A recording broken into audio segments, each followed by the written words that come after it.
On voyait les démons comme on vous voit comme ça physiquement. Hello, j'espère que vous allez bien. Alors aujourd'hui, je commence une série de témoignages avec maman Assetou Yeo épouse Soro qui a vécu une panoplie de miracles avec sa sœur jumelle lors de leur conversion. Les démons nous ont fatigués, comme on a entendu le pasteur Dieu le dit.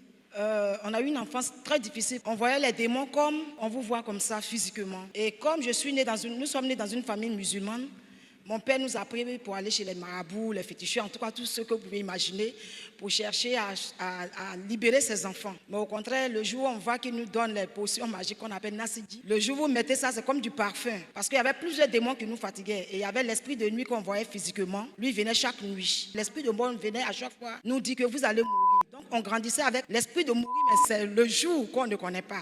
Mais on savait qu'on allait mourir. Et Dieu soit béni parce que le 3 janvier 1987, nous avons vu 5 frères qui étaient en train de chanter « De tout péché, Jésus veut te sauver ». Et c'est comme ça qu'on les a suivis. Je ne sais pas qui on appelle Jésus, je ne sais pas qu'est-ce que signifie le péché. Et puis on les a suivis. On est allé, ils ont chanté. Et on a fini, on rentre à la maison. Je vous ai dit que l'esprit de nuit, chaque nuit, on le voit.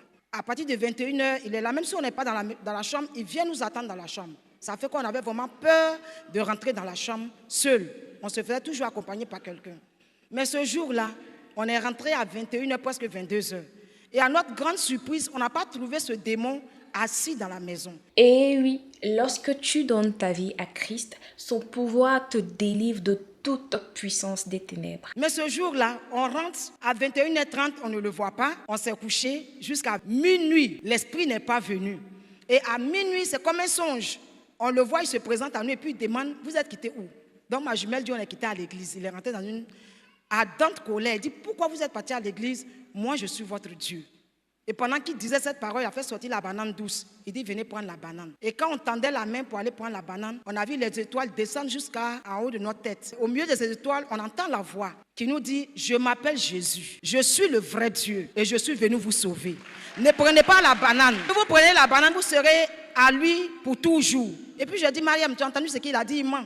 Ce n'est pas lui qui est notre Dieu. C'est celui qui vient de parler là. C'est lui qui est notre Dieu. Il dit, il s'appelle Jésus. Et on a commencé à courir. Le livre de Colossiens 1, versets 13 à 14 nous dit que Dieu, qui nous a délivrés de la puissance des ténèbres et nous a transportés dans le royaume du Fils de son amour, en qui nous avons la rédemption et la rémission des péchés. Et pendant qu'on courait, il a commencé à nous poursuivre. Et arrivé à ce moment, il voulait nous saisir. Et puis, on a vu la paume d'une main quitter depuis le ciel, se mettre sous nos pieds. Il nous a fait, on a commencé à s'envoler et c'est comment on a été délivrés. C'est comme ça notre délivrance s'est passée.